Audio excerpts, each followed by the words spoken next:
empezar ya por fin.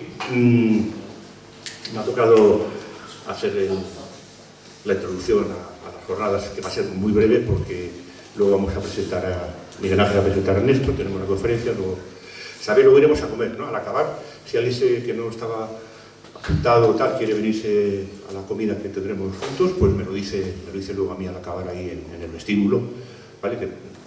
Pues, porque en el sitio ya me han llamado a primera hora de la mañana para decir cuántos somos. Vale. Están ahí siempre muy nerviosos. Bueno, como es lógico. Dejando esto de lado, muchas gracias a todos por asistir. Gracias, como no, a Espacios de Mans, que ya nos acogió en diciembre también con una hospitalidad magnífica de camaradas. Gracias al conferenciante, a Ernesto Milá, que como sabéis, bueno, pues es un intelectual en todo el sentido de la palabra, con una obra acreditada en mil facetas, y también escritor, fundamentalmente escritor, quiero decir. Bien, entonces tiene una conferencia que ya pronunció en algún sitio, en Valencia, sin ir más lejos, y que es francamente interesante. Así que habéis hecho muy bien en venir, os lo aseguro. Y decir que, bueno, como siempre, en estos casos, pues un breve recuerdo, pero emotivo y muy sentido, pero a camaradas que hemos perdido lamentablemente en estos últimos años, del último y un miembro militante, un pilar de esta asociación, In Memoria Juan Ignacio, era Rafa Dasí, militante en la transición de Falange Española de Badajoz, en la primera línea de Falange Española de Badajoz de Valencia, un hombre comprometido, de corazón azul toda su vida, y que nos dejó en diciembre, casi por la misma fecha en la que asesinaron a Juan Ignacio. Pues siempre tenemos un recuerdo para nuestros actos, pero bueno, sabemos la gente que se nos ha ido recientemente, desde Felipe Pérez, aunque hace ya un poquito de más tiempo, a Mario Espona, Carmen Padial, bueno, gente que conocemos, que ha venido a muchas cosas nuestras, y siempre, bueno, tenerlos muy presentes en nuestros corazones, sabemos que ellos también desde el cielo estarán apoyándonos. Y mientras nosotros los recordemos, ellos de alguna forma también estarán, pero como se dice siempre, nunca serán olvidados. Quería deciros que, nada, para los que no lo sepáis, aunque aquí la mayoría lo sabéis, pero hay caras nuevas, bueno, la primavera es una de las actividades que hace la Asociación Juan Ignacio desde hace un montón de años. Esta ya que ha sido la número 12, es la número 10, porque la puñetera pandemia, la maldita pandemia, nos obligó nos invitó a hacer dos. La última fue el año pasado en Oviedo. Es una actividad bonita porque es itinerante, la hacemos siempre en una ciudad distinta. Hemos estado en Valencia, en Madrid, ya hemos estado hace tiempo, hemos vuelto ahora en Valencia, en Zaragoza, como dije, en Oviedo, en Barcelona, en Valladolid, bueno, va por ahí. Santander, como dije. Si hubiera algún sitio de la gente, se ha hecho en verdad Santander, por supuesto, si estaba yo. Bien, y bueno, tocar Madrid este año y que podamos seguir haciéndola muchos años más y viéndonos todos también en estas fechas. Solamente para, bueno, deciros que naturalmente esto, pues como pasa en nuestro entorno, siempre escasos de medios, pero la verdad que, bueno, la ilusión y el entusiasmo es lo que nos hace tirar para adelante siempre, y con eso nos da, y con vuestro apoyo, faltaría más. Y voy a acabar con una cuestión que, para los que estáis aquí, que podéis aprovechar si queréis, yo lo he hecho ya, pero animo a los que quieran, naturalmente, a los que quieran, que es que sabéis que la democracia intenta siempre que solamente tengan éxito los partidos sistémicos, ¿no? Los que garantizan que los amos del dinero puedan manejar el cotarro siempre, y no le gustan los partidos sorpresa y los partidos que pueden salirse me afuera el tiesto, vaya, por decirlo claro. Y hace unos años, hace no mucho, pues sacaron la maldita ley esta para que en las elecciones generales los partidos extraparlamentarios necesiten avales, y necesitan miles de avales, ¿no? en cada circunscripción, ¿vale? Entonces, si algunos queréis, aquí están estas hojas en las que no hay más que poner nombre, dónde está empadronado uno, DNI y firma, y ya está. ¿Para qué? Para avalar la candidatura de Falange Española de Badajoz y la Falange a estas elecciones generales. El aval no significa más que avalar la candidatura, es un documento que queda, digamos que tampoco se difunde ni nada, normalmente, y sirve para eso, para que puedan conseguir con vuestras firmas los avales suficientes para poder concurrir a las elecciones. Y bueno, ahí están las hojas, y si queréis al acabar luego, antes de comer, los que os apetezca, echáis ahí un garabato y será siempre bienvenido, ¿vale? Pues nada más, yo os dejo, no sé si me dejo nada en el tintero y confío que no. Y espero que, bueno, pero no estoy seguro que os va a gustar la charla de la exposición que va a hacer Ernesto. Les dejo ahora a Miguel Ángel con la palabra. Gracias.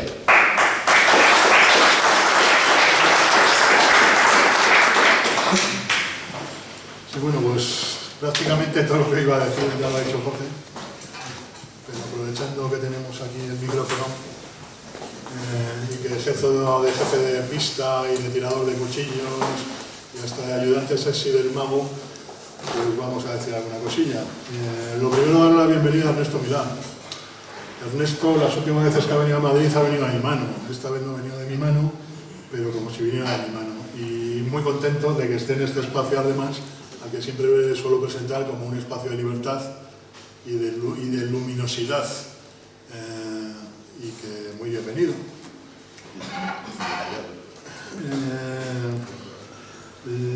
Tirando de memoria, porque me han contado que cuente anécdotas, yo conozco a Ernesto Milá, hoy me ha confirmado él indirectamente que desde el año 77, porque me ha comentado que Blas Piñar le expulsó el año 77, con lo cual yo le conocí de antes, porque yo le conocí en Fuerza Nueva y di una conferencia sobre la narcotización de China, de la China comunista de Europa, cosa que me llamó mucho la atención. Y que me la ha recordado cuando Juan Antonio colgó hace un par de días o tres una foto de Ernesto Milá, pero alucinante, publicada en el Fuerza Nueva en el año 76, y que te hizo un sutil comentario, espero que no consideras, primero que hayas leído y segundo que no consideras a mal. Esa fue la primera. Y la última creo que fue la presentación del libro de Alfredo en la Vieja Guardia. En realidad no sé de qué va del transhumanismo al foro de Davos pasando por la Agenda 2030, pero el tema de la Agenda 2030 es una cosa que me preocupa mucho especialmente, tanto que voy reacumulando trabajos para juntarlos y publicarlos todos juntos. Y espero que Ernesto no me defraude. Sé que no lo hará. Por hablar un poco de todo, he entrado en Metapedia para ver qué me contaban de Ernesto Milá, que no sepamos. En realidad no me cuentan nada. Precisar que nació en el 52, lo definen como escritor, periodista y militante político. Dicen que ha utilizado su nombre y varios seudónimos, de los cuales dan algún otro no lo da y yo me lo sé. ¿Y qué más? Y nada más. Bueno, sí, una cosa que también lo hemos comentado en el desayuno. En la actualidad tiende a desarrollar y actualizar las tesis iberoamericanistas que hacen de Euroamérica la alternativa a la globalización. Yo reconozco que me he enterado esta mañana leyéndolo, pero estoy muy interesado en el tema. A ver si hablas un poquito de esto. Y es más, dice que es la respuesta a las tesis euroasiáticas. Bueno, hace 4 días, el día 30 de mayo, fue el día de San Fernando y acudieron a una cena de antiguos camaradas de organizaciones juveniles, en ocasiones muy antiguos camaradas. Yo era de los más jóvenes y este mes cumplo los 60. Y había una suerte de decálogo ético que no me resisto a releer, porque fue la consigna. Y llegaremos a donde quiero llegar. Es bastante más largo, pero abreviamos. Y el tema era: frente al rebaño, la rebelión; frente al pensamiento único, el pensamiento crítico; frente a la apatía por subsistir, la alegría de vivir; frente a la disculpa permanente, el compromiso; frente a la virtualidad, la realidad por incómoda que resulte; frente al materialismo, la espiritualidad; frente a la distopía, la utopía que nos hace caminar; y frente a la tiranía que nos destruye, la poesía que promete, que fue la consigna. Muchísimas gracias y tiene la palabra Ernesto Milá.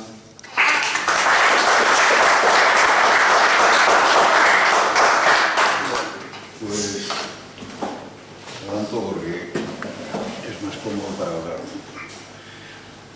Vamos a ver, pues sí, efectivamente la historia de esta charla tiene su origen en una que vi en Valencia, en un local, en un espacio parecido, más pequeño, Forum Valencia Forum, el año pasado, ¿no?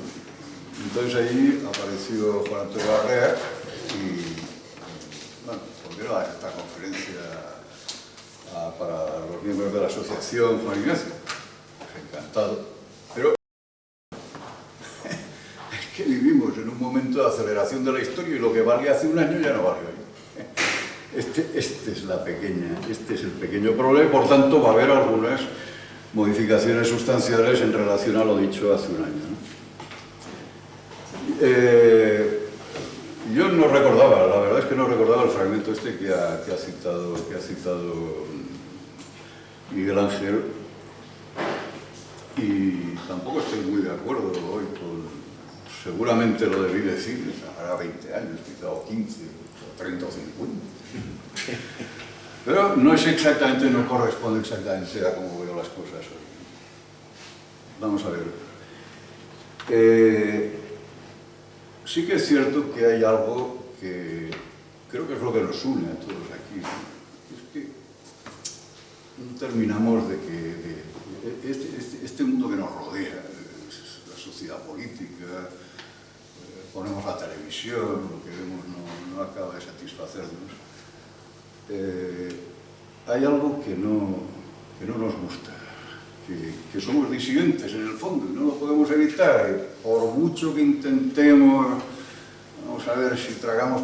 No, al final hay algo aquí que falla. Hay una escena, yo me dedico actualmente desde que dejé todas las historias políticas, me dedico fundamentalmente a crítica de cine, crítica de series de televisión, y las charlas que doy son fundamentalmente de cine, de historia del cine. Por tanto, me permitiréis que empiece esta con un fragmento que conocéis, de una película que conocéis. He procurado hacer algunas selecciones de material muy conocido. Esta, por ejemplo. Te explicaré por qué estás aquí. Estás porque sabes algo, aunque lo que sabes no lo puedes explicar, pero lo percibes. Ha sido así durante toda tu vida. Algo no funciona en el mundo, no sabes lo que es, pero ahí está como una astilla clavada en tu mente y te está enloqueciendo. Esta es tu última oportunidad. Después ya no podrás echarte atrás. Si tomas la pastilla azul, fin de la historia.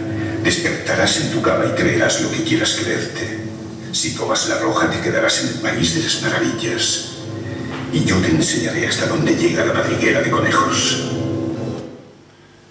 Bueno, supongo que todos habéis reconocido esta escena histórica, que creo que puede servir como introducción a esta charla. Estamos aquí porque creemos que hay algo que no funciona en el mundo y queremos saber qué es. Incluso creo que lo mejor que puede hacer alguien es conocer cuál es su tiempo, el tiempo que le ha sido dado vivir, ¿no? Entender cómo funciona este tiempo, cuáles son las dominantes, las tendencias dominantes, ¿no? Y esta en el fondo va a ser la temática de esta pequeña charla, ¿no?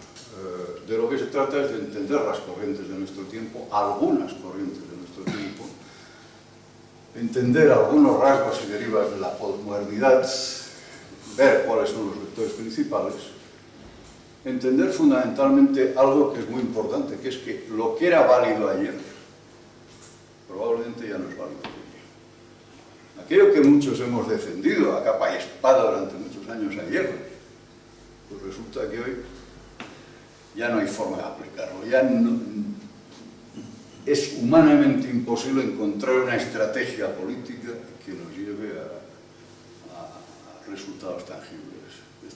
Es importante darse cuenta de esto porque a partir de aquí se pueden tomar otras iniciativas, ¿no? Que sería el último elemento, es decir, cómo afrontar la subversión posmoderna, ¿no? Las distintas corrientes que protagonizan hoy, hay otras muchas, ¿no? Pero yo he elegido estas tres porque me parecen las más significativas, ¿no?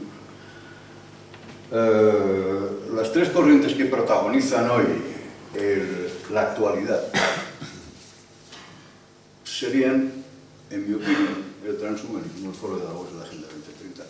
Cada una de ellas tiene poco que ver aparentemente con la otra, sin embargo, todas tienen un denominador común, que luego veremos cuál es. Transhumanismo es una pseudo-religión.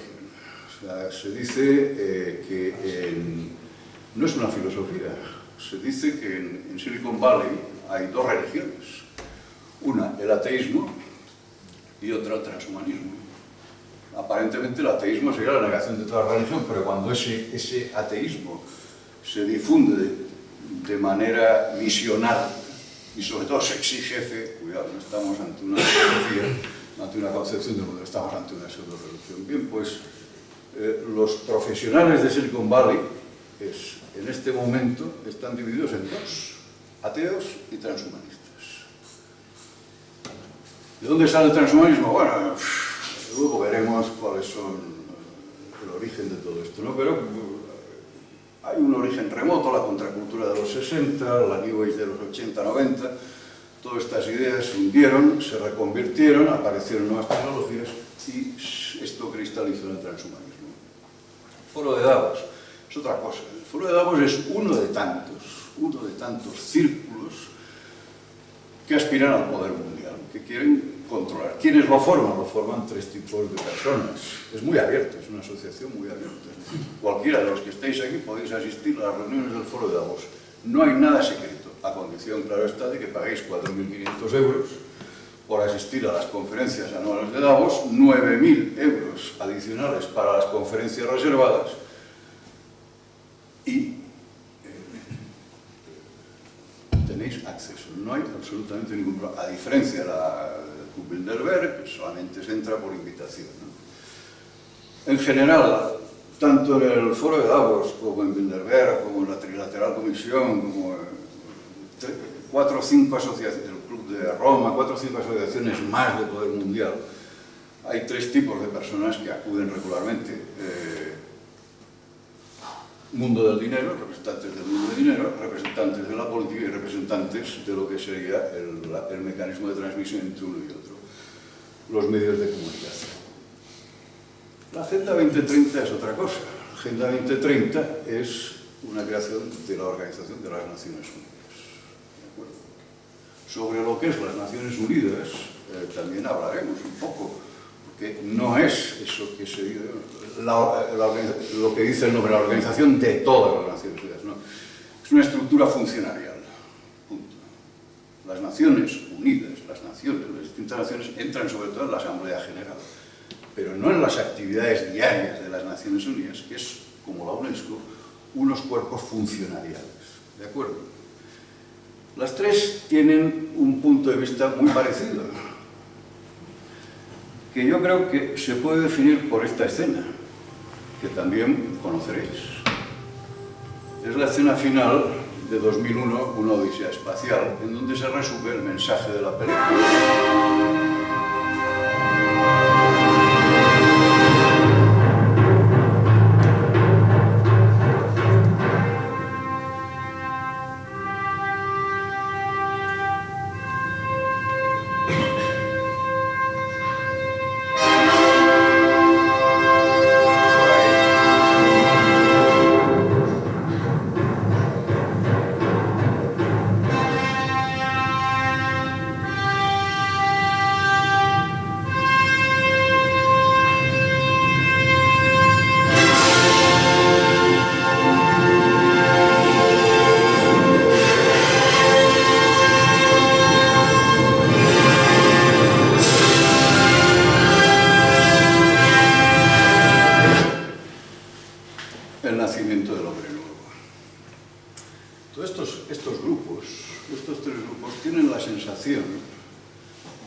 Estamos al principio de una nueva era y que esa nueva era, sobre todo, va a tener un elemento nuevo.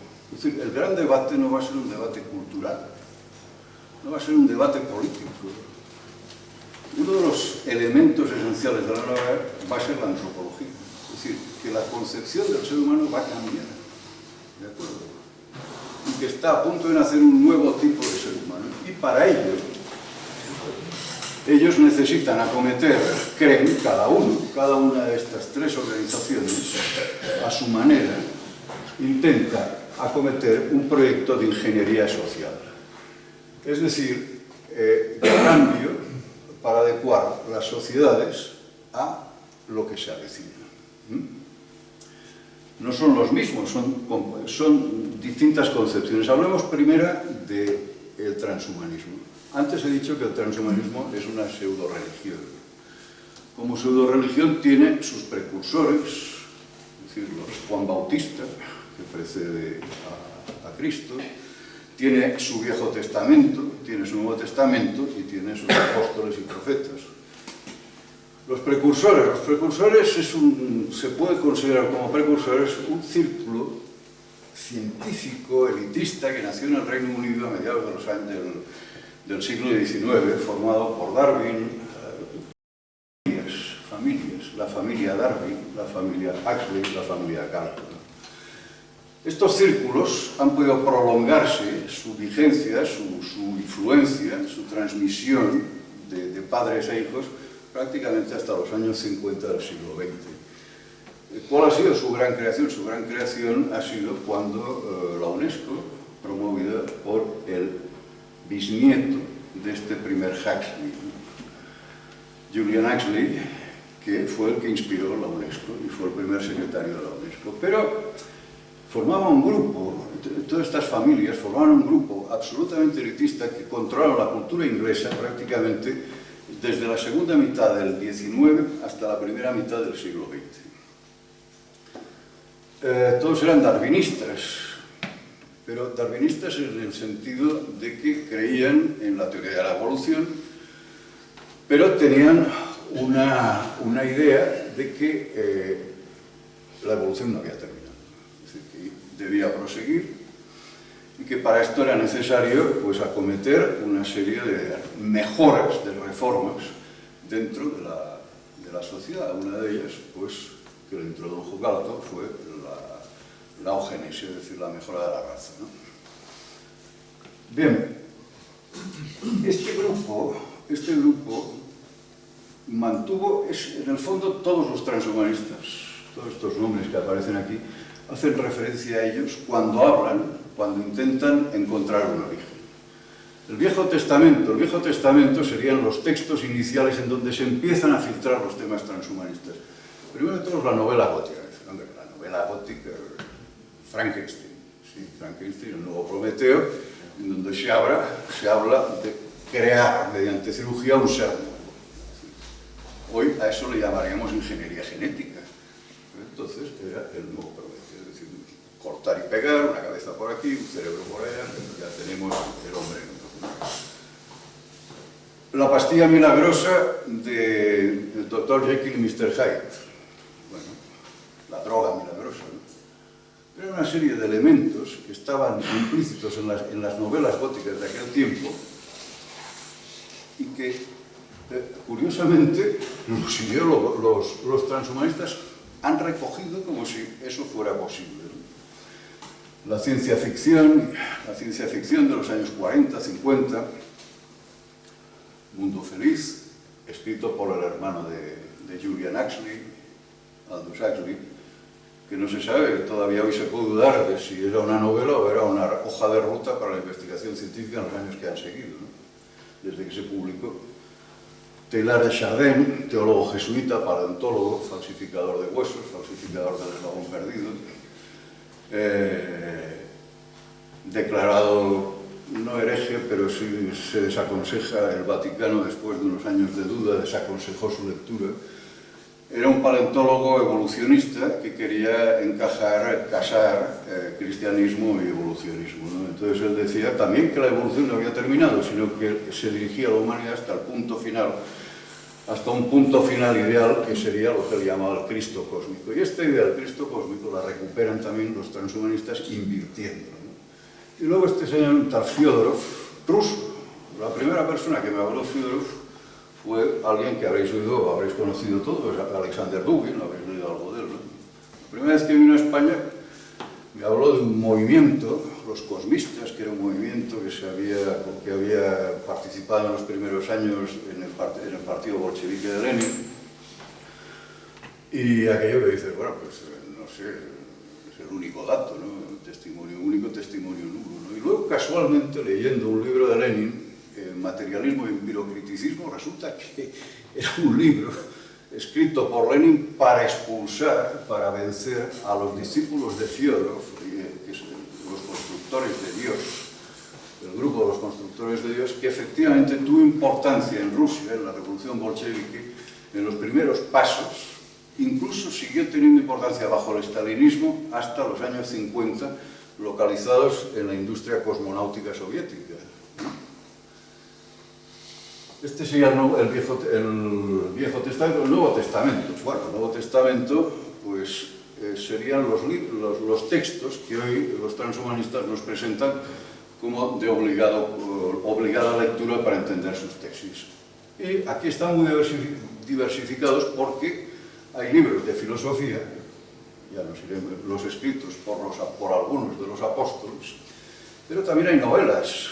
La primera que apareció históricamente fue Neuromantic de Gibson, con la cual se inicia la literatura cyberpunk. Todos habéis visto de qué va la literatura cyberpunk. Básicamente se puede resumir en máxima tecnología y mínima calidad de vida en la sociedad, es decir, miseria y tecnología cabalgando juntos. Pero también está presente en cómic, Ghost in the Shell, no sé si hay alguno por aquí que le interesa el cómico, que lea cómics. Ghost in the Shell también se ha llevado al cine, en película. 2001, Odisea en el espacio, es otra de las películas que plantea temáticas transhumanistas, la rebelión de la máquina, el control de la máquina sobre el ser humano, el nacimiento del hombre nuevo. Blade Runner, que supongo que habréis visto la mayoría, o casi todos, que plantea, luego veremos, hay un corte de esta película, plantea la vida, ¿no? La necesidad de vivir. Black Mirror, series de televisión, es decir, el Nuevo Testamento está muy diversificado y tiene productos en todas las gamas de todas las manifestaciones de lo que hoy es el entertainment, ¿no? El entretenimiento. Luego están los apóstoles, ¿no? Es decir, los nombres los nombres que caracterizan a esta corriente, ¿no? Esfandiari sería el filósofo que ya ha muerto y que entre otras cosas no se quería morir. Pero mirad por dónde. Se olvidaba de que la muerte es la muestra del conservadurismo humano que se resiste al cambio, ¿no? Hans Mobarek, una eminencia científica en inteligencia artificial, fue el que dio los primeros pasos de la inteligencia artificial. Marvin Minsky, que es uno de los personajes que científicos, tecnólogos se podría decir, casi mejor, que ha establecido la necesidad de conectar cerebro y ordenador. Cerebro y ordenador. Max Moore, primero había creado una asociación transhumanista, la disolvió y ahora es director de una multinacional que congela cuerpos, criogeniza cuerpos, ¿no? Alcor es una empresa que tiene ya 30 años, es decir, en el 2000 entrevisté en Madrid a los representantes de Alcor en España que estudiaban también criogenizar cuerpos en España. La idea de Alcor es que alguien cuando está a punto de morir criogeniza su cuerpo para descriogenizarlo cuando se ha descubierto un remedio a su enfermedad. Esta es la idea, ¿no? Y finalmente David Peirce, que es otro de los filósofos de la corriente, cuya tesis central es el imperativo hedonista.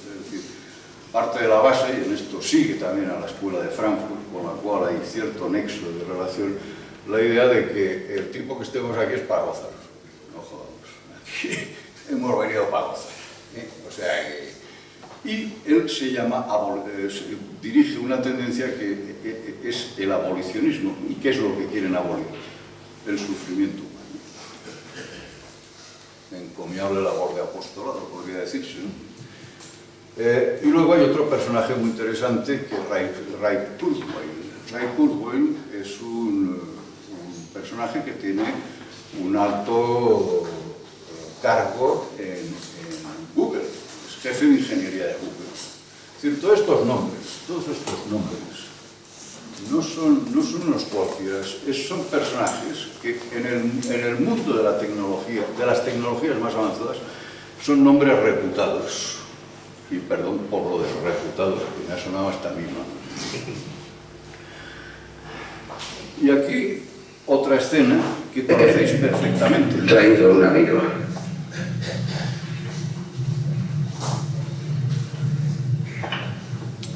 Me sorprende que no hayas venido antes.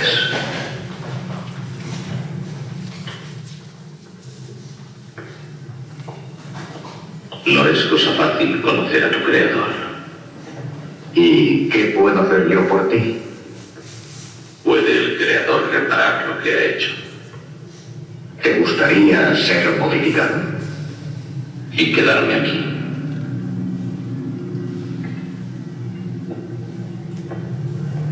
Pensaba en algo más radical. ¿Qué? ¿Qué es lo que te preocupa? La muerte. ¿La muerte? Me temo que eso está fuera de mi jurisdicción. Yo quiero vivir más, padre.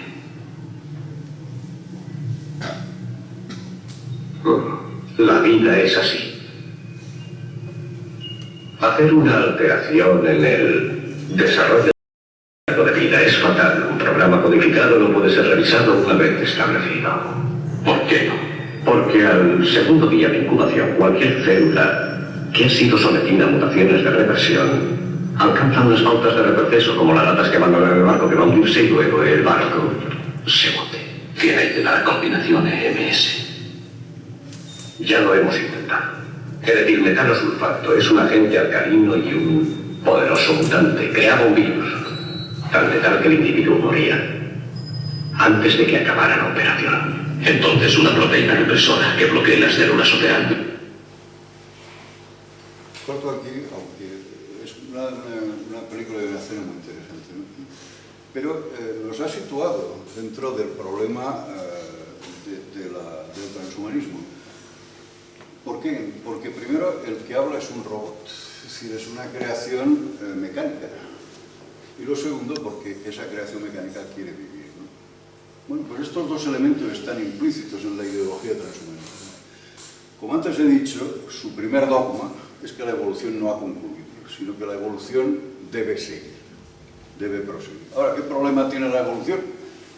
Pues hombre, la evolución tiene como problema el que es muy lenta.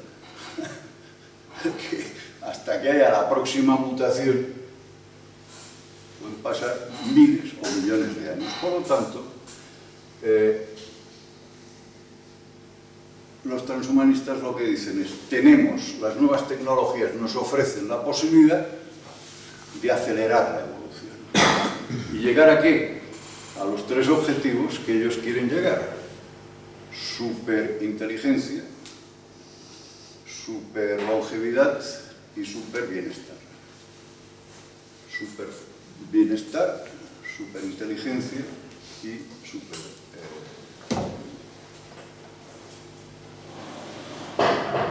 Ahora, claro, ¿cómo? A través de las nuevas tecnologías.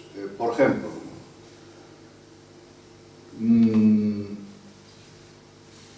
super longevidad. ¿Por qué morimos? Porque las células nuestras células tienen un número limitado de reproducción, es decir, se reproduce poco más de 20 veces.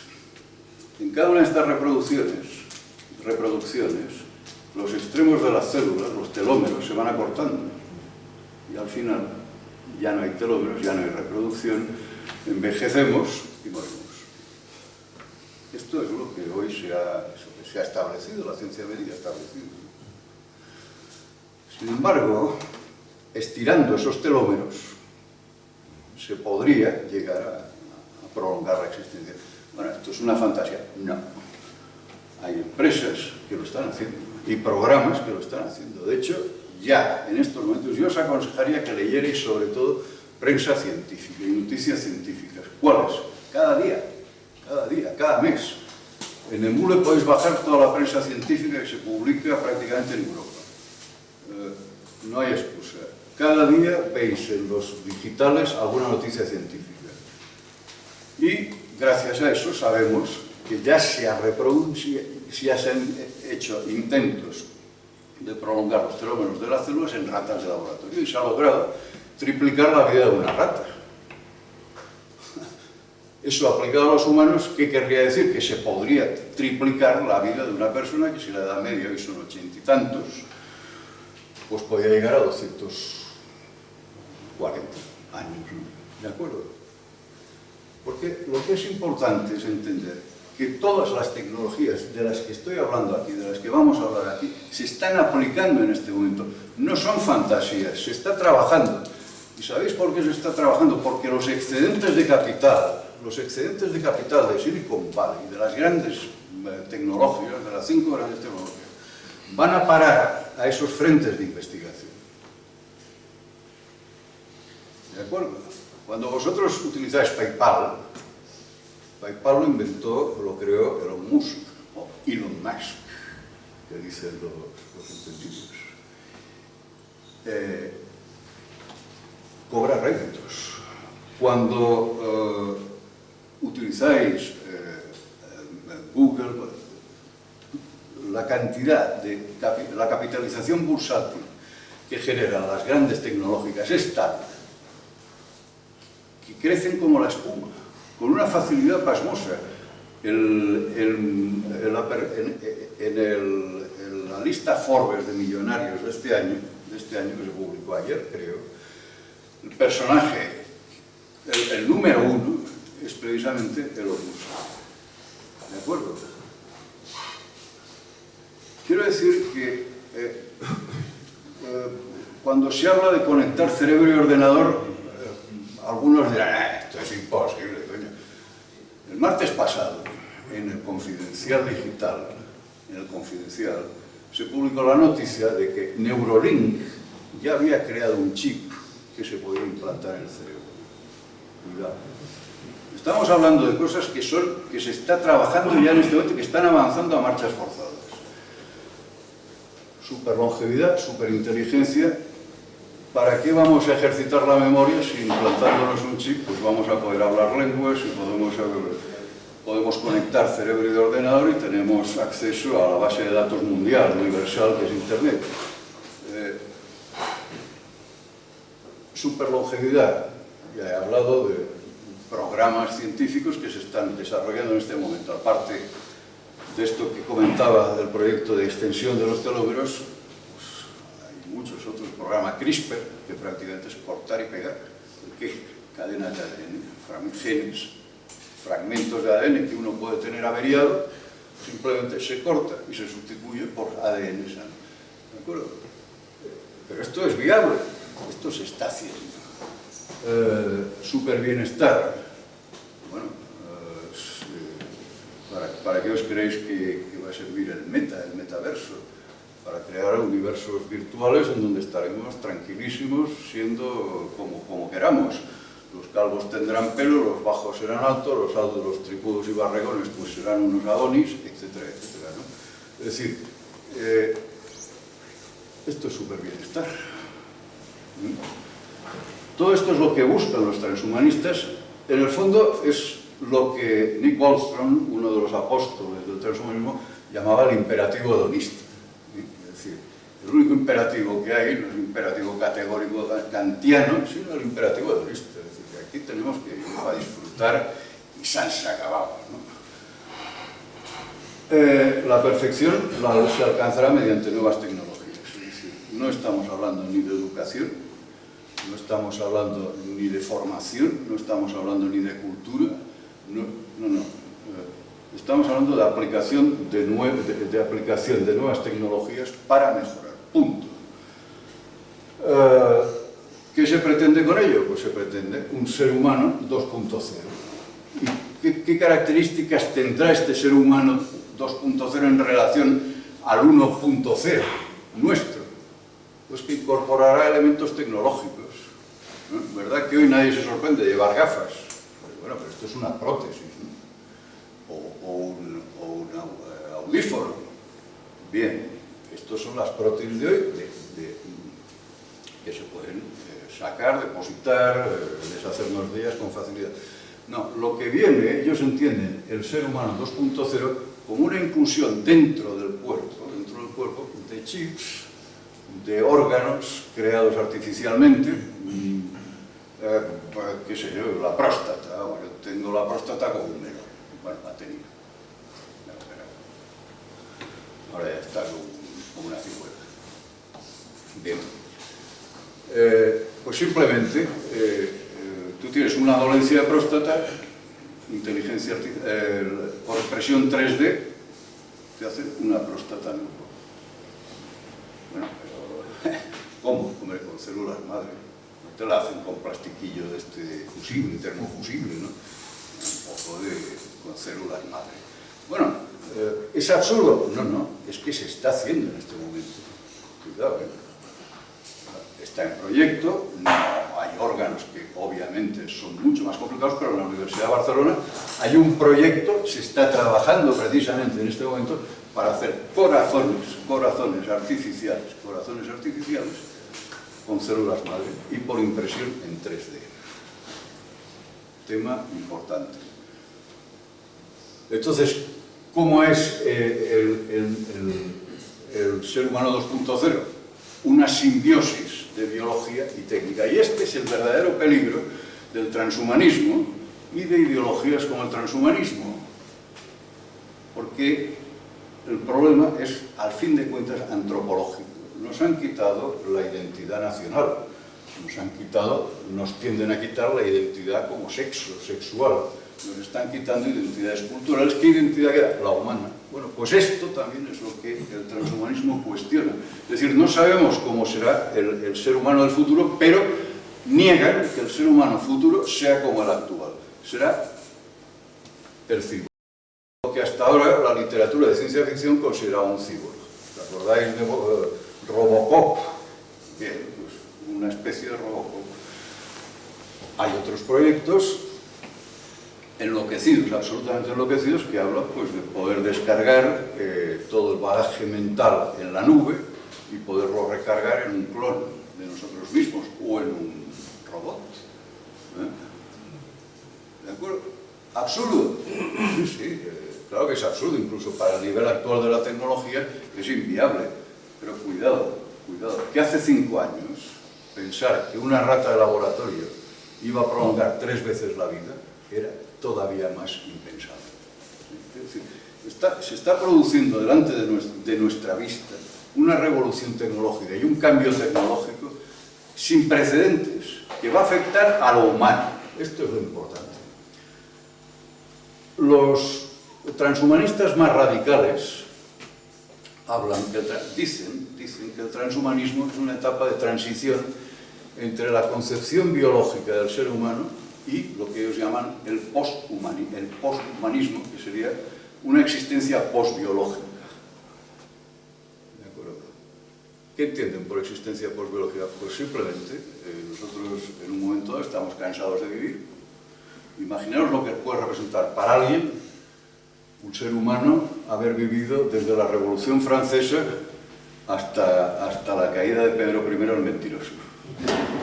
Imaginaros. O sea, los cambios que ha habido, es decir, 250 años, algo más de 250 años. ¿Qué es lo que podría vivir un ser humano si se aplicara el programa que de momento solamente se ha ensayado con ratas de laboratorio? Es evidente que un cerebro humano no podría soportar ese nivel de cambios tan fuerte, ¿no? ¿De acuerdo? Entonces los transhumanistas dicen, bueno, no pasa nada, en el momento en que tú quieras morir, descargas toda tu personalidad en la nube y pues, en la nube el pensamiento de todos los seres humanos que hayan muerto y tal se convertirá en un pensamiento cósmico, universal. Hombre, esto suena a ciencia ficción, es ciencia ficción por supuesto, pero es el objetivo que quieren, ¿no? A donde quieren caminar. ¿De dónde sacan esta idea absurda? precisamente del teólogo jesuita, paleontólogo, que antes he comentado, de Teilhard de Chardin. Teilhard de Chardin hablaba de que el punto final de la evolución sería lo que él llamaba el punto omega, que sería la identificación de toda la humanidad con Cristo, ¿no? Pero claro, tal como lo entendía Teilhard, el Cristo era un concepto trascendente. Tal como lo entienden los transhumanistas, esa conciencia colectiva es un concepto puramente electrónico. Esta es la pequeña diferencia.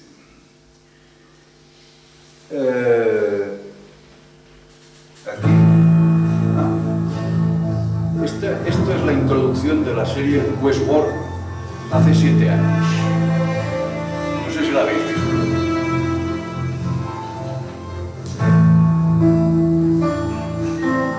Cuando se hizo esta serie, esta introducción,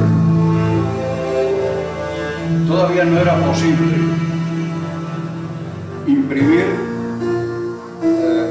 órganos mediante equipos de 3D. Sin embargo, aquí aparece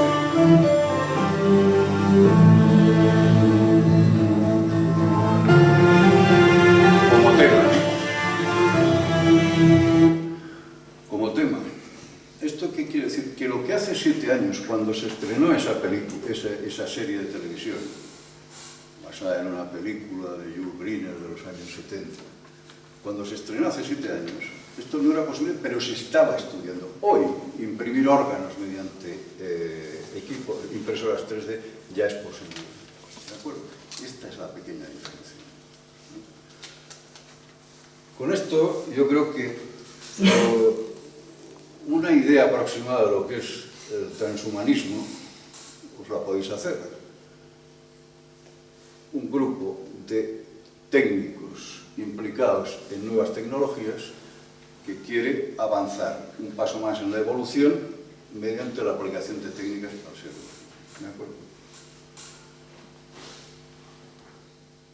Vamos a ver la segunda institución, el Foro Económico Mundial, o también llamado Foro de Davos. Bueno, estamos en otro terreno. Hasta aquí hemos visto nuevas tecnologías, pero a partir de aquí vamos a ver un grupo que quiere el poder aquí y ahora. No quiere esperar un salto en la evolución, lo quiere aquí y ahora.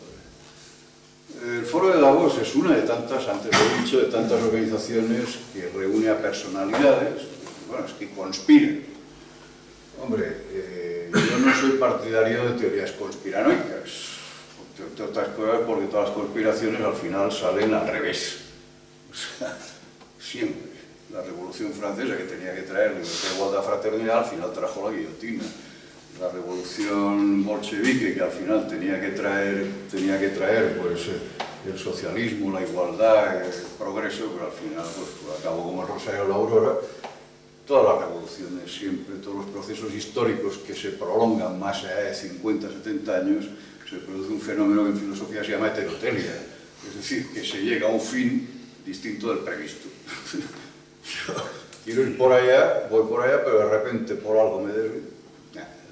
No creáis de verdad, o sea, desembarazaros de cualquier idea conspiranoica, desembarazaros. No hay gente que esté diciendo cómo puedo putear a esta gente, no, eso no existe, no existe. Lo que pasa, claro, es que aquí, en estas relaciones, se reúne gente influyente y la gente influyente obviamente vela por sus intereses, no por los tuyos, ni los míos, vela por sus intereses. Esta es la única conspiración que se puede demostrar que existe. El Foro de Davos se creó en el año 71, en un momento en el cual, bueno, pues había un vacío, porque lo que era los grupos parecidos, uno era el Club de Bilderberg. El Club de Bilderberg era sobre todo europeo, fundamentalmente europeo. El CFR, el Consejo de Relaciones Exteriores, era solo norteamericano, el Real Instituto de Asuntos Internacionales era inglés. Bueno, era evidente que la economía se empezaba a globalizar, las multinacionales empezaban a invertir aquí y ahí, empezaba a haber una economía mucho más fluida que en los primeros 30 años que siguieron a la Segunda Guerra Mundial, ¿no? Entonces un señor alemán que vivía en Suiza, con una cierta formación universitaria y una cierta formación intelectual, Klaus Helmut Schwab, pues creó con un grupo de amigos, los convocó en una reunión en Davos, que es un pueblo suizo, discreto, en un cantón discretito, un pueblo pequeño que no pasa, nadie lo conocería de no ser por las reuniones anuales, ¿no?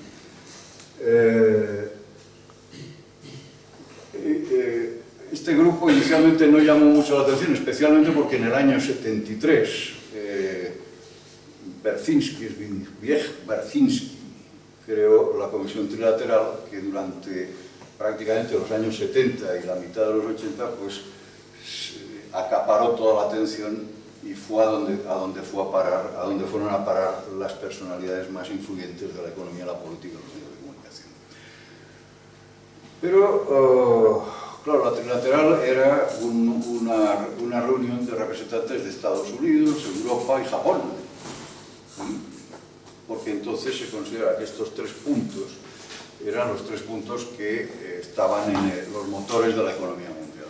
Pero claro, luego esto fue variando y hoy la Trilateral sigue existiendo, pero sin embargo el Foro de Davos es más relevante porque no aludía a nacionalidades, simplemente se fijaba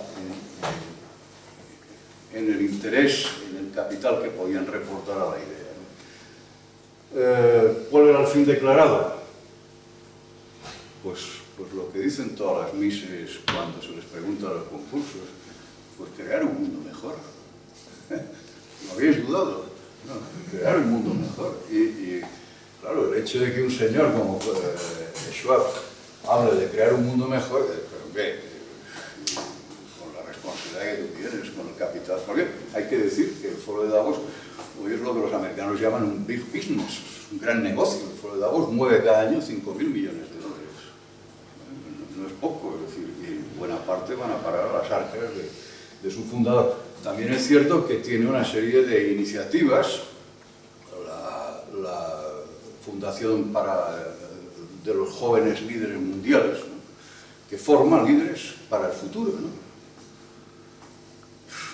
Bueno, o sea, el único líder del futuro que ha de poder en algún país es Elliot Trudeau, primer ministro de Canadá. Una catástrofe, ha sido una verdadera catástrofe para el país. O sea, es decir, en un país donde no había ni siquiera apenas delincuencia, pues ahora prácticamente la delincuencia norteamericana se muda al norte. En un país que nunca había tenido problema de drogadicción. Yo he estado, me acuerdo, en Montreal, una manifestación convocada para la legalización de la marihuana, y había 100 personas escasas que, a ver, estos son los 100 colgados de Montreal. Son los 5 colgados, lo primero que hacen es legalizar la marihuana. O sea, una catástrofe. Bueno, y este es un hijo directo del Foro Económico Mundial. Es un gran negocio. Pero, ¿qué hace? ¿A qué se dedica? Reúne élites mundiales. ¿Cómo? Les propone lo que me habéis propuesto a mí, dar una charla. Dar una charla. Las reuniones del Foro de Davos, la estructura de las reuniones es siempre la misma. Unas 200 conferencias, a la que puede ir quien quiera, pagando.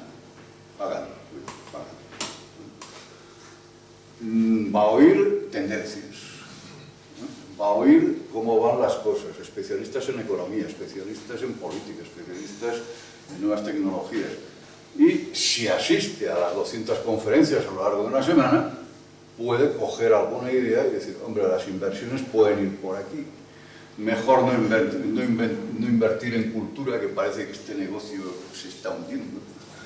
Mejor no, invertir en tecnológicas, cuidado con invertir en determinadas industrias clásicas porque también se están acabando. Es decir, es un foro para coger ideas de por dónde van a ir de un año a otro, entre las dos reuniones del foro de Davos, las macrotendencias, las megatendencias, ¿no? También es para que los políticos hagan oreja. ¿Estamos? Porque es cierto que este foro de Davos está dirigido, es abierto, pero tiene un núcleo duro formado por 24 personas. Estas 24 personas son los fijos, digamos el staff del foro de Davos, ¿no? Algunos de estas 24 personas, y son los que convocan a los conferenciantes, los que se preocupan de la estructura organizativa, algunos son irrelevantes, ¿no? Por ejemplo, la reina Rania de Jordania. Bueno, es irrelevante, pero tiene su sentido, ¿no? Porque vincula a un ambiente económico que solamente estaba ligado a través del Club de Bilderberg con el foro de Davos, que es el dinero de las antiguas aristocracias, de las antiguas monarquías europeas, que cuidado, es respetable, es un patrimonio respetable. Pero hay otros personajes mucho más interesantes en este núcleo duro del foro de Davos, de estos 24 personas, y son estos 6. Unos son conocidos, Cristina Lagarde, con su imagen de pomo de paraguas antiguo, de perfil extraño, ¿no? Mujer inquietante, ¿no? Directora del Banco Central Europeo, ¿no? Cristina Georgieva, presidenta del Fondo Monetario Internacional, ¿no? Organismos internacionales. Dos personajes peligrosos, pero muy peligrosos, incluso más peligrosos que George Soros. ¿Por qué? Porque dirigen lo que es la mayor empresa de gestión de activos del mundo. David Rubenstein, director del grupo, el fundador y CEO, actualmente creo que no es CEO, pero obviamente tiene buena parte de la accionariado del Carlyle Group. Carlyle Group era un grupo potente económicamente vinculado a la industria militar norteamericana y que creció como la espuma durante la administración de los Bush, padre e hijo. Larry Flint, director de BlackRock, que es la principal inversora mundial de activos, de capital riesgo. Entonces, cuidado, es que estamos hablando de que ahí dentro del núcleo duro están personajes influyentes que lógicamente les interesa orientar la política, los negocios, las inversiones en determinada dirección y aprovechan las reuniones del foro de Davos precisamente para hacerlo, no solo en las conferencias, sino en las cenas, entre pasillos, en las veladas. Y luego hay dos personajes, Peter Braddock, es director de Nestlé, que es el representante de las multinacionales, de las viejas multinacionales, y Ray Grossman, que es el presidente del MIT, el Centro Tecnológico, del Instituto Tecnológico de Massachusetts. Estos conforman el grupo duro junto con su fundador, que es este señor. O sea, aquí lo veis casi con el uniforme del Club de los Canteros, de los Simpsons. O sea, es un personaje casi de caricatura, ¿no? Pues este señor es el que lo ha movido todo. ¿Qué edad tiene? 86, 87. Nacido en Regensburg, ingeniero, doctorado y máster en dirección, pertenece al Club Bilderberg, de la administración, es decir, quiero decir que si os fijáis, hay un entramado, una telaraña de círculos de poder mundial, de influencia, que están unidos. Lo que no quiere decir que haya una conspiración, sino simplemente que hay lazos. Y es muy importante esto, que entendáis esto, que os deshagáis de la idea de que todos estos están pensando en cómo jodernos. No, les sale solo, es natural. Bien. Una de sus propuestas es no es un capitalismo social, como se ha entendido hasta ahora, sino que, bueno, ya lo veremos un poco más adelante, ¿no? Se hizo famoso sobre todo a partir del 2020, cuando a raíz del COVID pues, habló del gran reseteo de la economía mundial, que había que resetearlo todo para alumbrar nuevas ideas, ¿no? Bueno, eso ha durado 2 años, es decir, en el 2020, en la reunión de enero del 2023, realmente nadie ha vuelto a hablar de reseteo por la sencilla razón, porque las previsiones hoy son bastante más pesimistas que hace 2 años. Entonces, sí que ha habido reseteo, claro que ha habido reseteo, pero no ha ido en una dirección constructiva.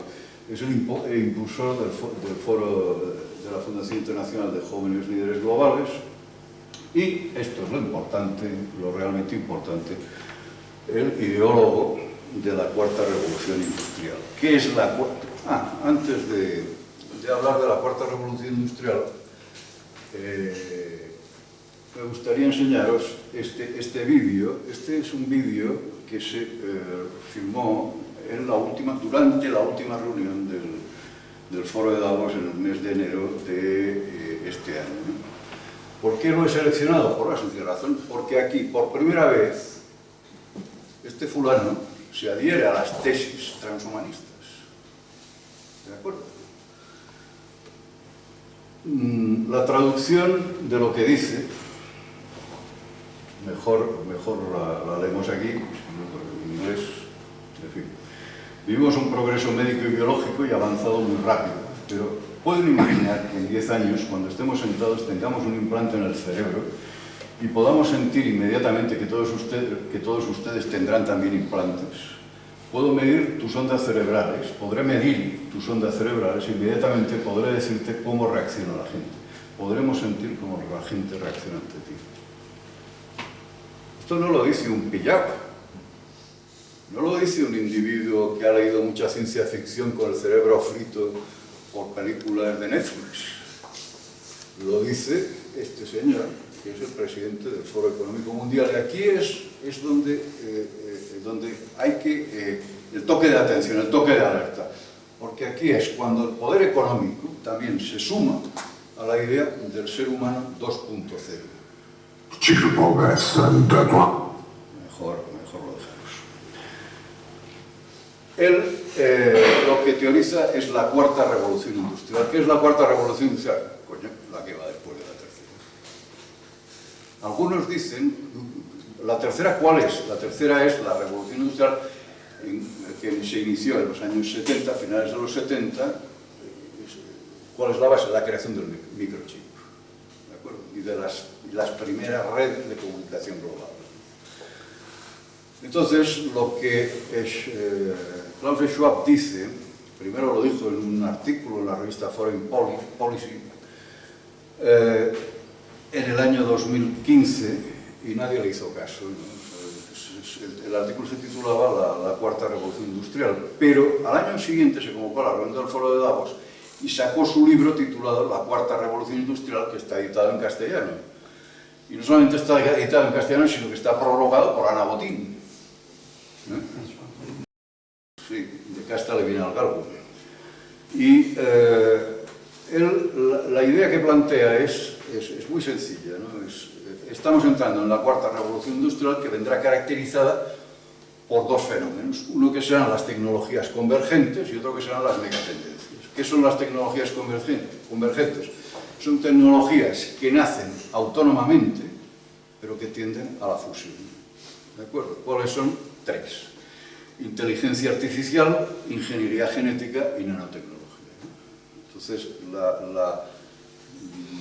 la idea de Schwab es que a medida que se vayan desarrollando, estas tecnologías irán convergiendo, sobre todo en un tema muy importante, que es la salud.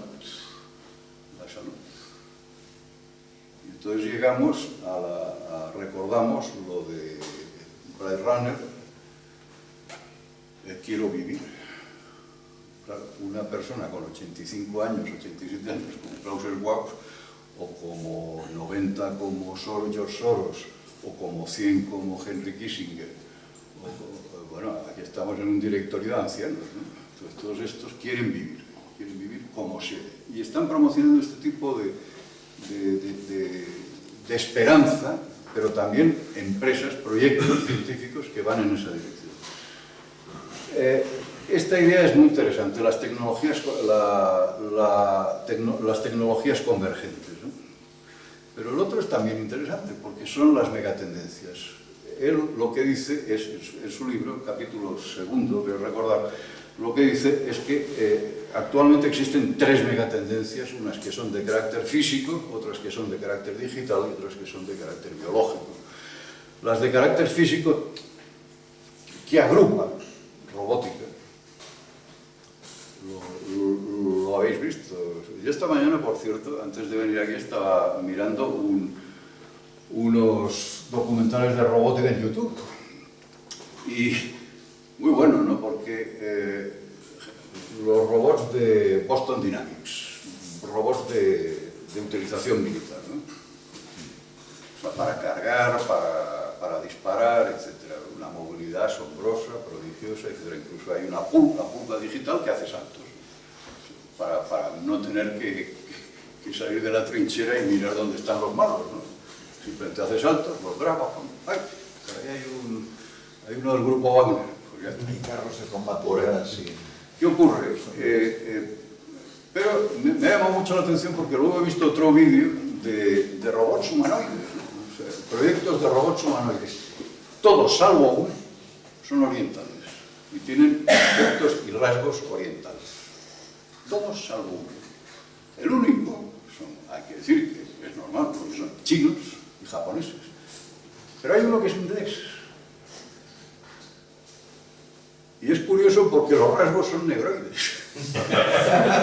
Esto es lo más sorprendente, ¿no? Bueno, no sé si os habéis olvidado de que sois ingleses y de que hace 50 años ibais con bombín, paraguas y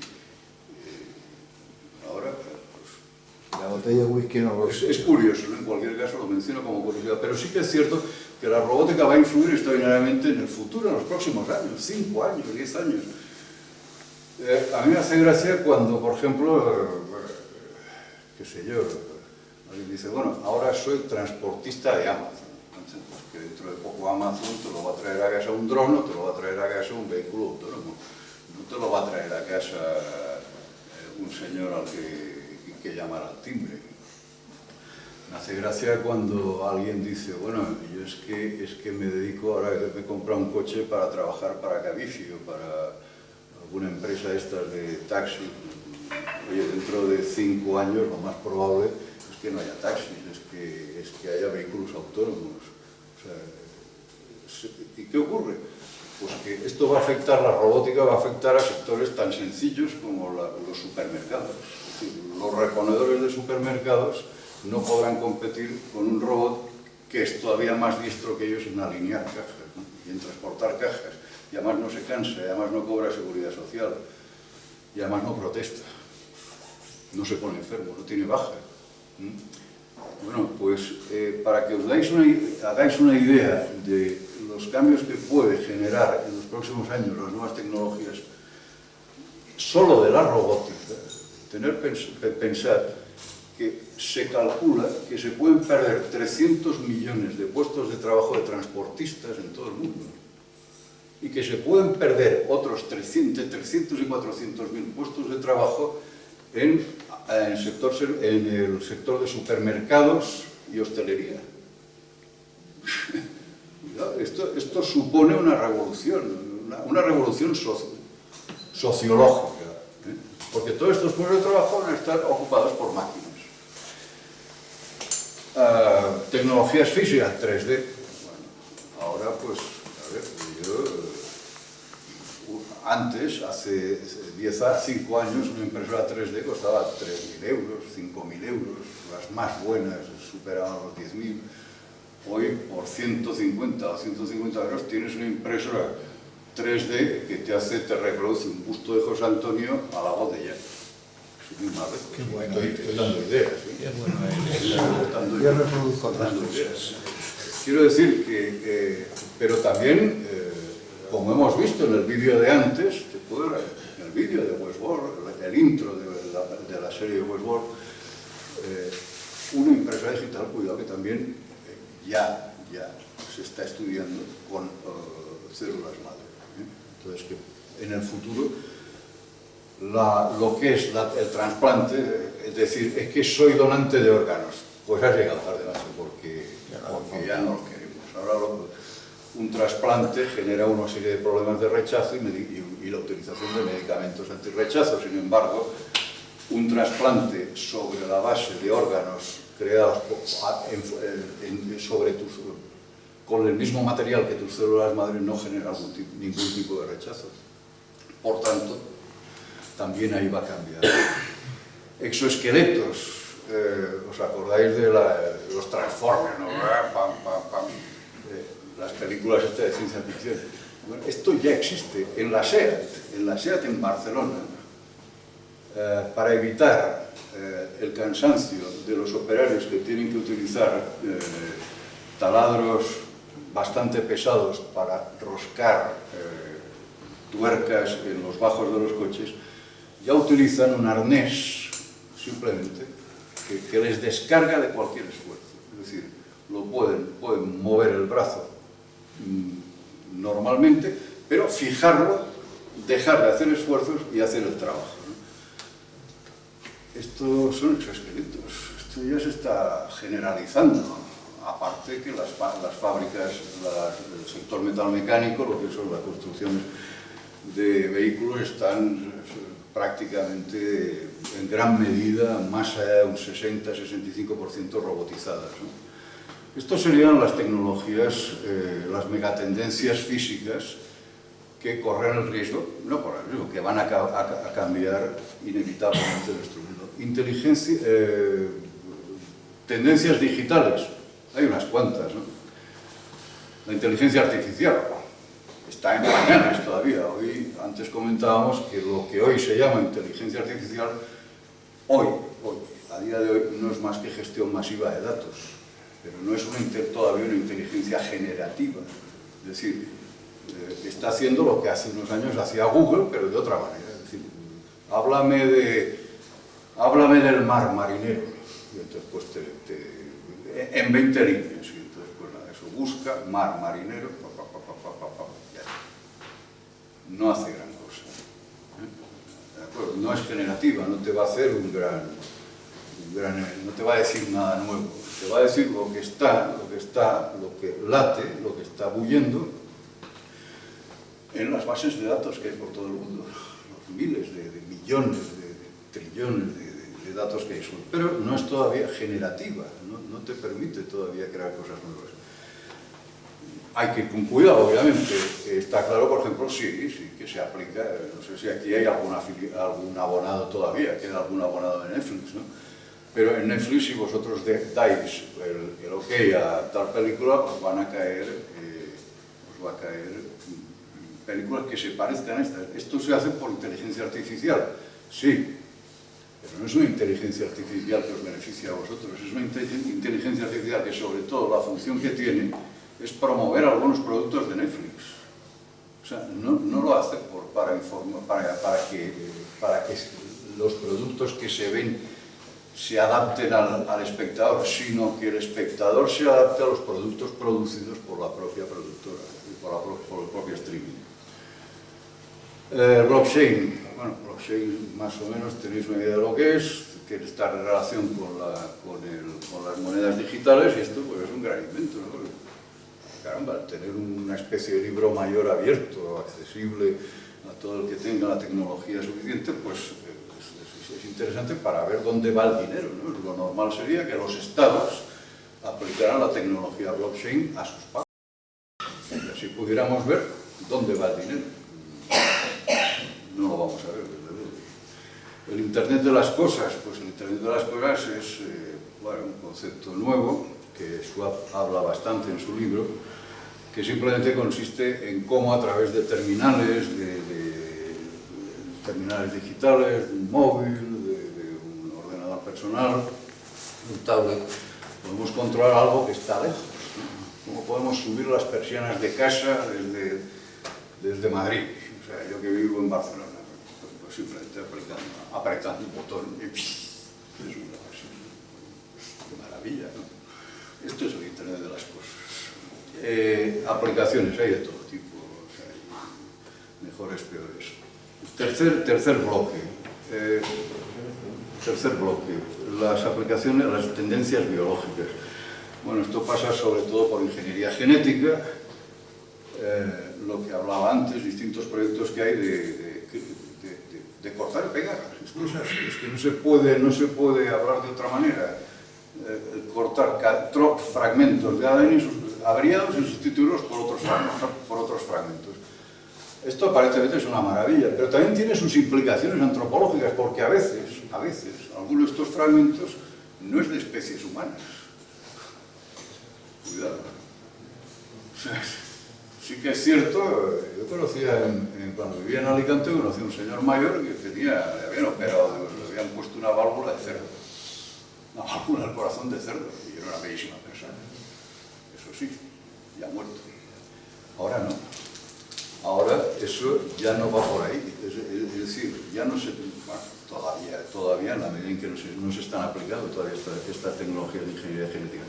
Pero la idea no es esa, es simplemente modificar cadenas de ADN, nada más. Criogenia, congelación. Sentimos que vamos a morir por una enfermedad que no tiene remedio.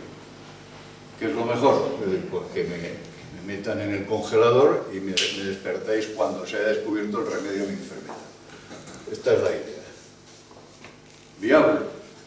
Bueno, un poco optimista, pero bueno.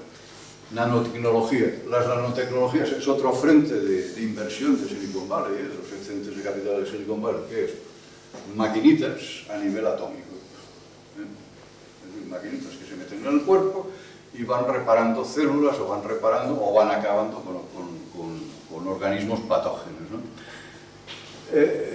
Pero si miráis estas ideas no son excesivamente diferentes de las que hemos visto en el capítulo sobre el transhumanismo. El problema del transhumanismo es que se expresa muy toscamente con una idea de superioridad tecnológica. El tecnólogo suele tratar como un zafio o un zopenco al que no maneja la tecnología que él domina, ¿no? En cambio, Schwab es relaciones públicas, y en tanto que relaciones públicas utiliza un lenguaje muy afable, muy dialogante, muy abierto. En su libro, por ejemplo, habla, el último capítulo, el cuarto, habla sobre los problemas que todo esto puede generar, porque claro, a nadie se le escapa que si quedan 300 millones de conductores en paro, 300 millones de reponedores de súper en paro, aquí tenemos un problema de paro, y si tenemos un problema de paro, tenemos un problema social, y si tenemos un problema social, cuidado que si se va pudriendo podemos terminar teniendo un problema político. Y lo cierto es que a Schwab las cosas le van muy bien con el actual sistema político, y lo único que quiere es que las empresas, y lo dice así, que las empresas colaboren con los estados, haya una implicación entre las empresas y los estados para afrontar el futuro. Bueno, no está diciendo nada que no hubiera dicho Adam Smith en La riqueza de las naciones hace 250 años. Es decir, la economía debe privar sobre la política, la economía no debe estar regularizada por el Estado, sino que debe ser el Estado el que tenga pleno dominio en ese terreno, en la ley, que nada impida la ley de la oferta y la demanda. Es decir, estamos hablando de neoliberalismo puro, absoluto y radical, sin más. Y la prueba es que entre los 24 personajes que forman el grupo duro del Foro Económico Mundial, 6 más Schwab, 7, están directamente implicados en organismos, en empresas que son los máximos beneficiarios del neoliberalismo. Pero ahora, más o menos, Schwab lo que termina haciendo una pequeña crítica a una defensa de lo que se le puede objetar, ¿no? Y viene a decir, bueno, sí, es cierto que las nuevas tecnologías generarán la pérdida de miles y millones de puestos de trabajo, pero no hay problema, porque de la misma forma que morirán viejas profesiones, viejos oficios, aparecerán otros nuevos. Pues no. No, porque un reponedor de súper o un conductor de Cabify no me lo vas a meter de investigador, de ingeniero genético. Es decir, las nuevas tecnologías se resuelven con mucho menos personal. Es decir, se requerirá una formación profesional, no profesional, una formación tecnológica muy superior. Por lo tanto, habrá un tanto por ciento excepcionalmente amplio de la población que quedará fuera de todo esto. Antes comentaba que, con uno de los asistentes, que hay una serie de profesiones de futuro que yo creo que son las que debéis recomendar a vuestros hijos o seguir vosotros los que tenéis edad para elegir profesión.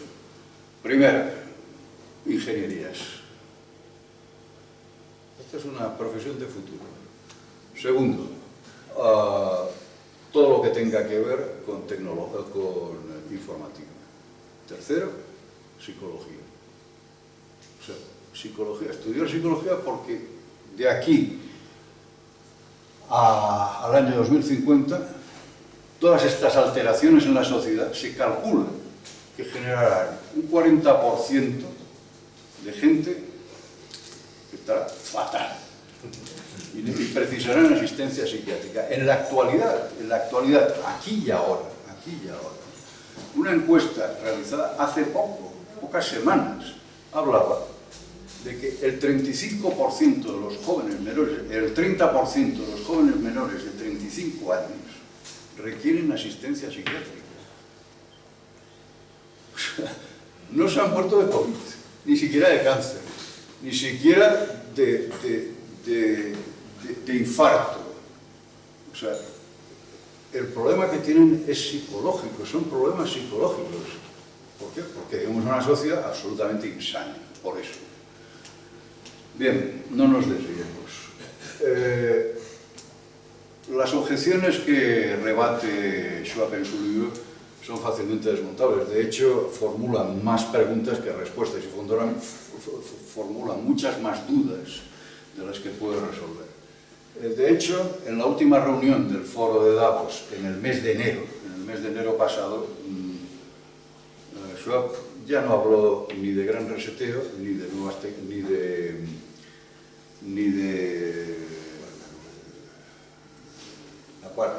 la cuarta revolución industrial. Simplemente habló de, bueno, esto hay que salir como sea, en fin. Un resumen muy vago. El informe está en inglés en internet, o sea, lo encontráis muy fácilmente. Es un resumen muy vago sobre la marcha de la economía mundial en donde lo que se traduce es cierto pesimismo, es decir, no hay alegría, ¿no?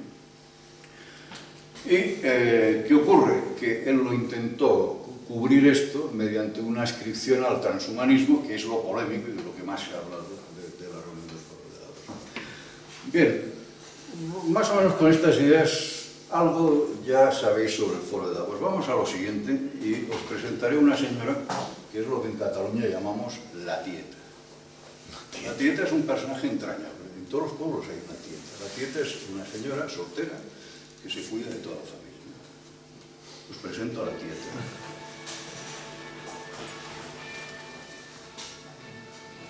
Es un gran plan estratégico que ha sido decidido por todos los países de Naciones Unidas con el objetivo de que se realicen las transformaciones necesarias que nos lleven pues, a un mundo mejor, más inclusivo, desarrollado, con la protección medioambiental, el desarrollo tecnológico en el 2030. Bueno, eso no es la tieta. Y claro, ¿el problema cuál es? El problema es que esta señora, Cristina Gallach, que es catalana, por el acento, si lo habéis dado cuenta, en Sant Quirico, de Besora. En catalán suena mejor Sant Quirze de Besora. Pues es una señora que estudió periodismo en la Universidad Autónoma de Barcelona.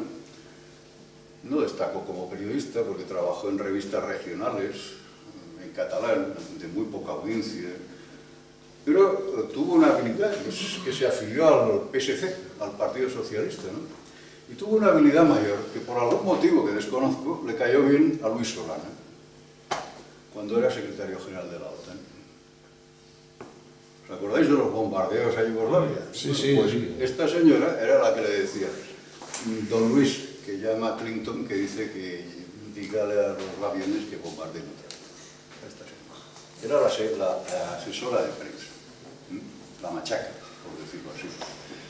Luego le dieron, visto que lo había hecho muy bien, le dieron una beca Fulbright, y a partir de ese momento se relacionó con la élite internacional, trabaja para Naciones Unidas, y en la actualidad la tieta sigue trabajando para Naciones Unidas. Fue cuando es miembro del PSC, sigue siendo miembro del Partido Socialista. 10 minutos, ¿no? ¿10 minutos? Joder, pues... No, pero a ver, Pues venga, pues no te preocupes, 10 minutos. 12, lo dejamos en 12. Pues la tieta resulta que entró, gracias a la beca Fulbright, se relacionó con los círculos mundialistas de Naciones Unidas, entró a trabajar en Naciones Unidas, y de ahí, cuando Pedro I el Mentiroso llegó al poder, pues la nombró comisaria de la Agenda 2030. ¿De acuerdo? Comisaria de la Agenda 2030, hasta que volvió a Naciones Unidas, porque la ínclita Yone Belarra pues, se incluyó lo de la Agenda 2030 en su ministerio de pacotilla, ¿no? Y esto nos permite entrar en la Agenda 2030. Esta señora, la tieta, ha dicho una cosa que no era cierto, que es la ONU. La ONU es una asociación de Naciones Unidas, lo que dice el nombre, pero no es eso. La ONU es un cuerpo funcionarial, un cuerpo de funcionarios que se reproducen a sí mismos y que no tienen nada que ver con las naciones, es decir, es un ente funcionarial, no es un... ¿Cuántos funcionarios hay españoles? Pues yo pongo 3, Francia pone 5, Alemania 7, no va así esto. Es un cuerpo funcionarial. ¿Cómo nace? Pues nace de las asociaciones mundialistas que había antes, en la Sociedad de Naciones. ¿Y esto de dónde nace? Pues de asociaciones anteriores. Sí, masónicas, algunas, otras ocultistas, otras raras, gente rara. Y esto es las Naciones Unidas. ¿Dónde entran las naciones? En la Asamblea General. Pero es que la ONU no es solamente la Asamblea General, son las comisiones. Es un organismo muy diversificado.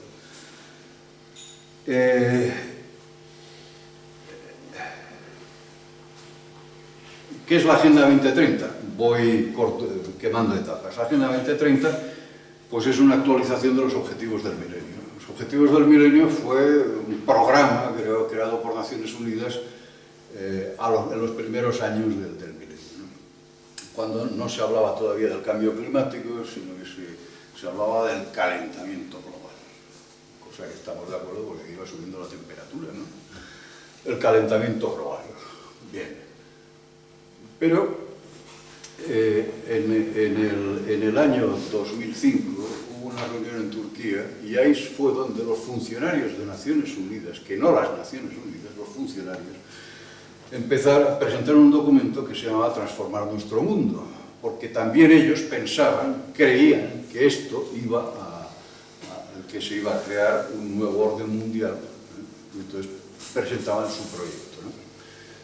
Este proyecto estaba avalado por muchos científicos, por muchos técnicos, pero lo esencial era que reproducía hasta la saciedad 17 objetivos que venían acompañados de una serie de palabras fetiche, ¿no? Todos los habréis oído, ¿no? Objetivos globales, desarrollo sostenible, cambio climático antropogénico, diversidad, perspectiva de género, resiliencia. Aquí somos resilientes, nosotros sí que sabemos lo que es ser resilientes. Nos han dado de hostias y seguimos en pie. Cuidado, esto es resiliencia, lo de aquí.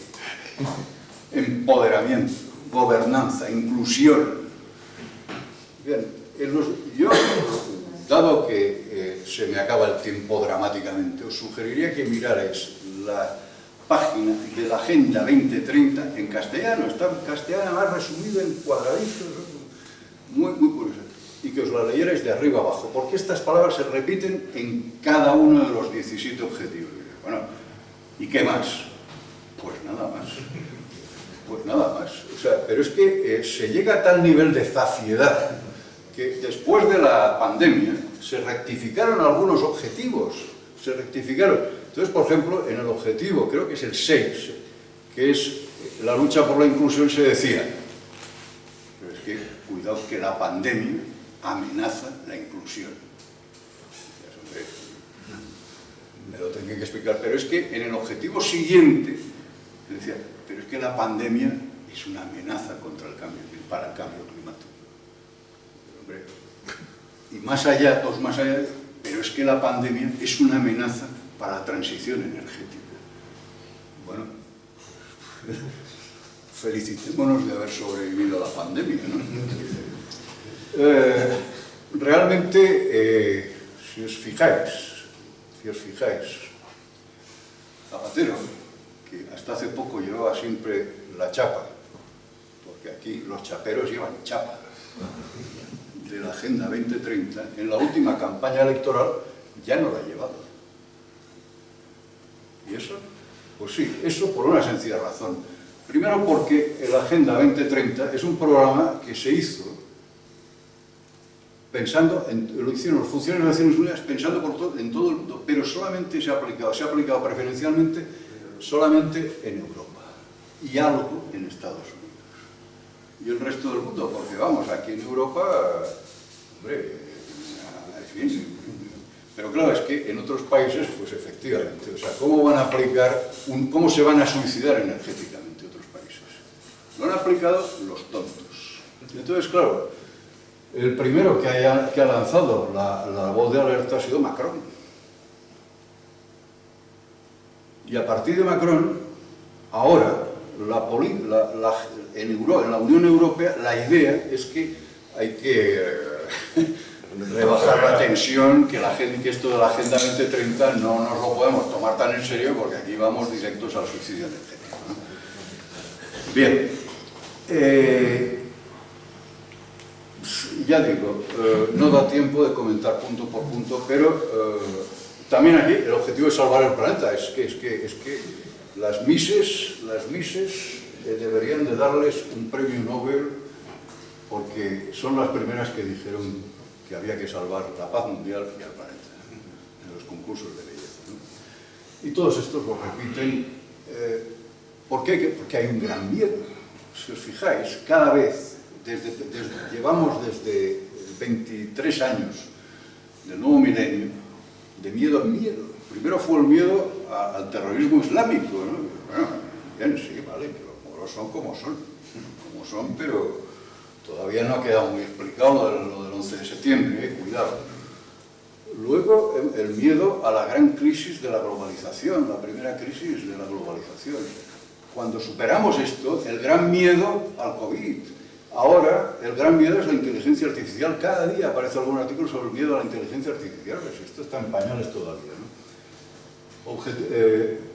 Lo sorprendente es que es la simplicidad, la falta de sustancia de los 17 puntos en los que está redactado, de los que consta la Agenda 2030, y os reto a que lo miréis y os convenzáis vosotros mismos, ¿no?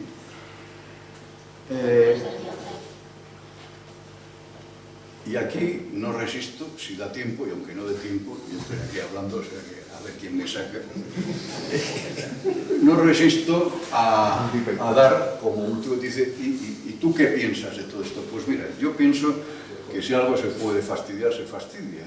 Si las nuevas tecnologías pueden fracasar en algún terreno, seguramente fracasarán. Y aquí os presento esta muestra.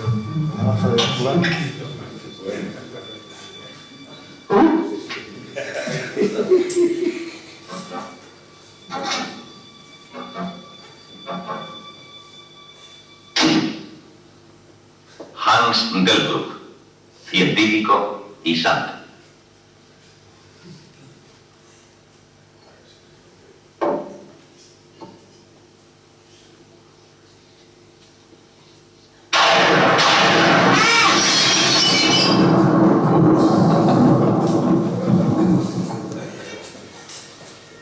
No utilizar anormal.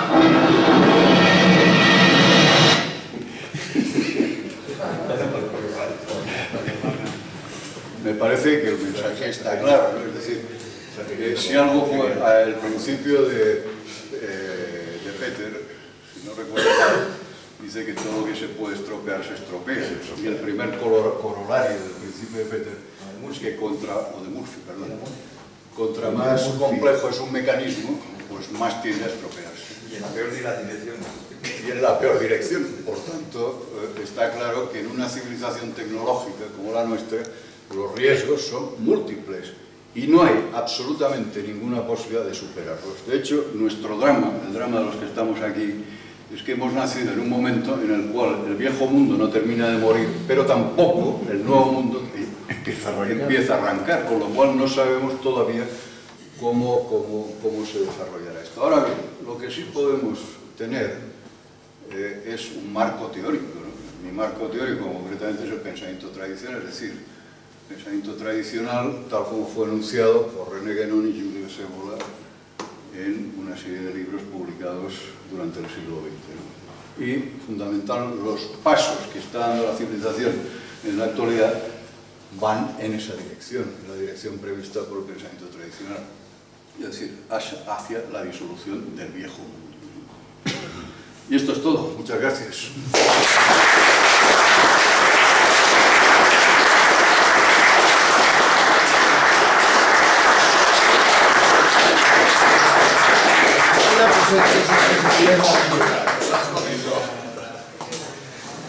Bueno, vamos a aprovechar que le he metido prisa y le he fastidiado un poquito por acá. Es por ti. Has jodido del todo.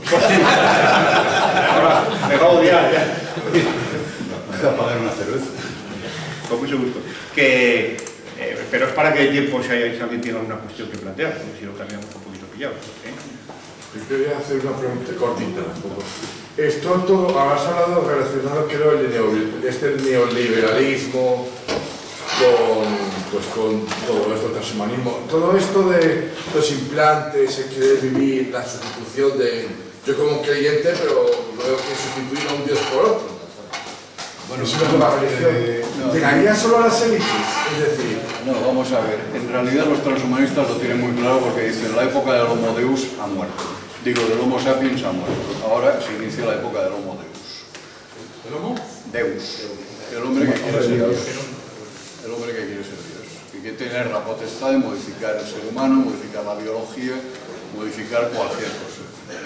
¿Y llegaría a todo el mundo o solo a una parte? Este es otro tema que formaba parte de las conclusiones, que yo creo que es una pena que no las hayamos podido desarrollar. Las conclusiones es que todo esto son divagaciones, pajas mentales, por así decirlo, pero no por ello menos placenteras para el que se las formula, que se dan en una parte del mundo. Pero lo que hay de ayer a hoy, de esta conferencia cuando la di hace un año a hoy, es que hace un año el mundo estaba globalizado y hoy ya no está globalizado. Porque las consecuencias del conflicto ucraniano es que el mundo se ha partido en dos. Ya no hay una globalización. Ahora no vivimos en la época de la globalización, ahora vivimos en la época de la Segunda Guerra Fría. Y podéis estar seguros de que la Segunda Guerra Fría no terminará como la primera. La Segunda Guerra Fría solamente puede terminar de una manera: hundimiento, desplome interior de los Estados Unidos y chinización, por así decirlo, de todo el mundo. Porque China engloba hoy lo peor del capitalismo y lo peor del comunismo. Esta sería la... Un comentario y una cuestión. El comentario. Evidentemente ha habido cambios, otras cosas porque lo de la pandemia no les ha salido como yo creo que pensaban. Es decir, ha habido mucha más rebelión social que pensaban en cuanto a otros sociales de silencio. Es una cuestión que efectivamente yo creo que Putin le pegó una patada de carrero político en febrero del año pasado, lo ha trastocado todo. Sí, sí, sí.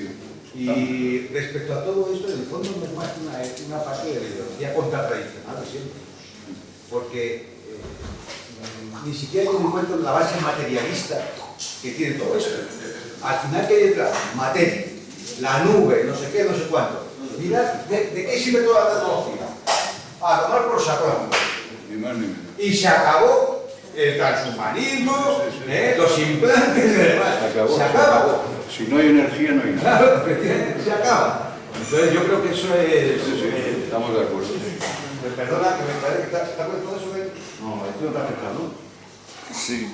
Sí. Esa tecnología. El mayor ejemplo. En un momento determinado que dejes fritos todos los sistemas electrónicos, No hay nada. y no hay sistema electrónico que no sea hackeable. Ninguno. Estamos con de un apagón, de un apagón, no daba, no sé cómo, también. De un apagón, se va todo como por culo. Muchas gracias.